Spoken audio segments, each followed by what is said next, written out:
আসসালামু আলাইকুম। নবম শ্রেণীর প্রিয় শিক্ষার্থীরা কেমন আছো? সবাই আশা করি অনেক ভালো আছো। নবম শ্রেণীর ষান্মাসিক মূল্যায়ন 2024, বিষয় ডিজিটাল প্রযুক্তি। তারিখ হচ্ছে তোমাদের 6/7/2024, অ্যাসাইনমেন্ট নাম্বার 1। ঠিক আছে? তো এরপরে তোমাদেরকে আরও একটি অ্যাসাইনমেন্ট দেওয়া হবে, সেটি অবশ্যই দেখবে। তো প্রথম যে অ্যাসাইনমেন্টটা দিচ্ছি এবং যে নমুনা প্রশ্ন একের সাথে উত্তরগুলো দিচ্ছি, এই টাইপের প্রশ্ন তোমাদেরকে কিন্তু করা হবে এবং এরকমভাবে কিন্তু তোমাদের মূল্যায়নটা করা হবে। ঠিক আছে? এবং ভিডিওটি দেখো শুরু থেকে শেষ পর্যন্ত, অনেক কিছু শিখতে পারবে এবং জানতে পারবে। যেহেতু একটু ডিফিকাল্ট, অর্থাৎ ডিজিটাল প্রযুক্তি অনেকের কাছে একটু কঠিন মনে হয়। আর তো কাজে ভিডিওটি শুরু থেকে শেষ পর্যন্ত দেখবে, দেখলে অবশ্যই কিছু না কিছু শিখতে পারবে। ঠিক আছে? তো যাই হোক, নবম শ্রেণী ষান্মাসিক মূল্যায়ন 2024, বিষয় ডিজিটাল প্রযুক্তি, তারিখ হচ্ছে 6/7/2024, অ্যাসাইনমেন্ট নাম্বার 1।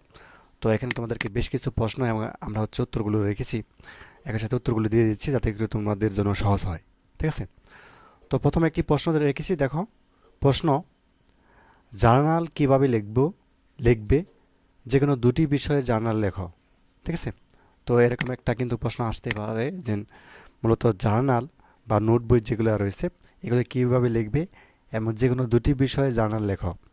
তো পরীক্ষার মধ্যে যদি এরকমভাবে কোনো প্রশ্ন আসে বা এর রিলেটিভ কোনো মূল্যায়ন করা হয় বা প্রশ্ন করা হয়, তাহলে তুমি কিভাবে উত্তরটি করবে সেটি দেখাচ্ছি। তো এখান থেকে উত্তর: তো জার্নাল তৈরি করার জন্য প্রতিদিন সংবাদপত্র এবং অনলাইন নিউজ প্রোটোকল থেকে সংবাদ পড়ি। তো সংবাদটি সম্পর্কে নিজের মতামত তৈরি করি। এছাড়া নোট বই তারিখ ও তার সম্পর্কে মতামত রেকর্ড করি। ঠিক আছে? এবার দেখব দুটি বিষয়ে জার্নাল লেখো। তো আমাদেরকে দুটি বিষয়ে জার্নাল লিখতে বলা হয়েছে। তো দুটি বিষয়ে জার্নাল তৈরি। তো জার্নাল নাম্বার 1 দেখো। তো জার্নাল লিখতে গেলে প্রথম কিন্তু তারিখ দিতে হয়। ঠিক আছে? তো আমরা হচ্ছে তারিখটা দিয়ে নিলাম। তো তারিখে তোমাদেরকে শুরুতে কিন্তু যে বছরের অর্থাৎ সালের যে সংখ্যা সেটি কিন্তু দিতে হবে। তারপর হচ্ছে তোমাদের মাসের সংখ্যাটা দিতে হবে, মাসের তারিখটা, এবং সবার শেষে মাসের আর কি দিতে হবে এবং সবার শেষে দিতে হবে তারিখটা। ঠিক আছে? এইভাবে লিখতে হয়। তো তারিখ 2024/7/4। তো সংবাদ মাধ্যমের নাম ঢাকা পোস্ট। এখানে পোস্ট হবে, এখানে আকার হবে। ঠিক আছে? এই পরপর আকার হবে। তো পোস্ট হবে, সংবাদ মাধ্যমের নাম ঢাকা পোস্ট। তো সংবাদের শিরোনাম, এখানে ওটা হবে না, বাসিনারা হবে। তো সংবাদের শিরোনাম: প্রচণ্ড তাপদাহ বাড়তে শুরু করেছে। ঠিক আছে?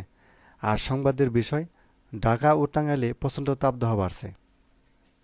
তো আমার মতামত: এই সংবাদটি প্রকৃত সত্য, কারণ ঢাকা ও টাঙ্গাইলে প্রচণ্ড তাপদাহ বাড়তে শুরু করেছে। ঠিক আছে? তো এইভাবে হচ্ছে তোমাদের জার্নাল লিখতে হয়। তো এইভাবে হচ্ছে তোমরা শিখবা, অবশ্যই শেখা যাবা। যদি পরীক্ষার মধ্যে আসে এইভাবে শিখবা। তো তারপর দেখো জার্নাল 2। তো তারিখ 2024/7/4। তো সংবাদ মাধ্যমের নাম দৈনিক কালের কণ্ঠ। তো সংবাদের শিরোনাম: বিমান বাংলাদেশ এয়ারলাইন্সের 500টি বিমান কিনবে সরকার। ঠিক আছে? তো সংবাদের বিষয়: সরকার বাংলাদেশের এয়ারলাইন্সের জন্য 500টি বিমান কিনবে। এখন দেখব আমরা আমার মতামত: এই সংবাদটি মিথ্যা, কারণ সরকার বাংলাদেশের এয়ারলাইন্সের জন্য 500টি বিমান কেনার জন্য এত অর্থ নেই। ঠিক আছে? তো আমরা দুটি বিষয় কিন্তু জার্নাল দেখলাম। তো এইভাবে কিন্তু জার্নাল লিখতে হয়। তো তারপর দেখো আরেকটি প্রশ্ন আমরা রেখেছি, সেটি হচ্ছে যে কী কী কারণে একটি সংবাদ প্রভাবিত হতে পারে বলে তুমি মনে করো। ঠিক আছে? তো যা হোক, এরকম যদি একটি প্রশ্ন আসে তোমাদের কী করা হয়, কীভাবে উত্তরটি করবে দেখাচ্ছি। উত্তরটি হচ্ছে এরকম যে, আচ্ছা, একটি সংবাদ বা তথ্য বিভিন্ন কারণে প্রভাবিত হতে পারে। যেমন নিরপেক্ষতার অভাব। যে কোনো সংবাদ বা তথ্য উপস্থাপনের ক্ষেত্রে নিরপেক্ষতা থাকা খুবই জরুরি। নিরপেক্ষতা না থাকলে যে কোনো তথ্য বা সংবাদ প্রভাবিত হতে পারে। পক্ষপাত। সংবাদ প্রদানকারী পক্ষপাতের কারণে সংবাদ বা তথ্য প্রভাবিত হয়। যেমন একজন সাংবাদিক কোনো রাজনৈতিক দলের সাথে যুক্ত থাকলে শুধু তাদেরই সংবাদ প্রচার করেন। মালিকানার প্রভাব।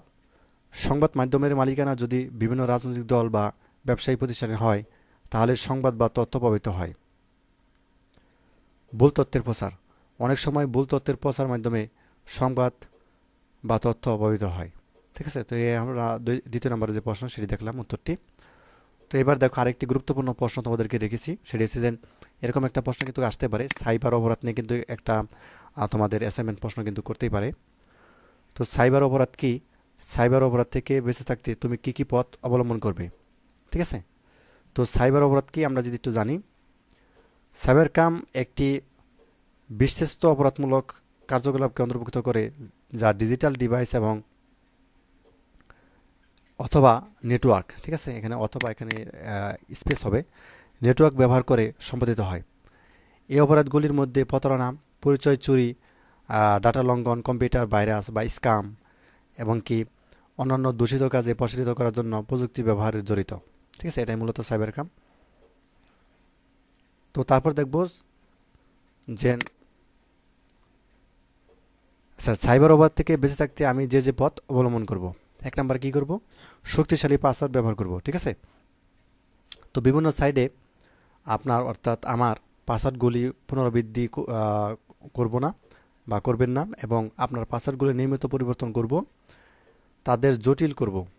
এর অর্থ কমপক্ষে 10টি অক্ষর, সংখ্যা এবং প্রতীকগুলির সংমিশ্রণটি ব্যবহার করা। ঠিক আছে, একটি পাসওয়ার্ড পরিচালনার অ্যাপ্লিকেশন পাসওয়ার্ডগুলি লক রাখতে সহায়তা করতে পারে। তো এখানে বিষয়টি আমি তোমাকে বোঝাই দিচ্ছি। শক্তিশালী পাসওয়ার্ড বলতে হচ্ছে কিছু সংখ্যা দিলা, কিছু ক্যারেক্টার লেটার দিলা, বড় হাতের অক্ষর দিলা, ছোট হাতের অক্ষর দিলা, কিছু স্পেস বা কিছু আশ্চর্যবোধক চিহ্ন বা @ দিলা, হ্যাশ চিহ্ন দিলা। তো এইগুলো যদি একসাথে দাও তাহলে এটা শক্তিশালী পাসওয়ার্ড হয়। ঠিক আছে, তো তারপরে কি করতে পারি, সফটওয়্যারটি আপডেট করব। ঠিক আছে, 3 নম্বরে সামাজিক মিডিয়া সেটিংস পরিচালনা করব। 4 আমি বাড়ির নেটওয়ার্ককে শক্তিশালী করব। 5 পরিচয় চুরির বিরুদ্ধে নিজেকে রক্ষা করতে ব্যবস্থা গ্রহণ করব। 6 আমি যদি সাইবার ক্রাইমের শিকার হই তবে কি করতে হবে তা জেনে নিব। ঠিক আছে, তো এই বিষয়গুলি আমরা অবলম্বন করব।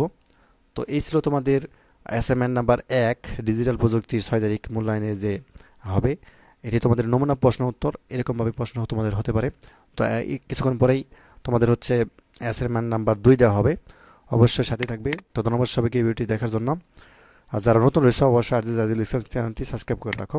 আল্লাহ হাফেজ।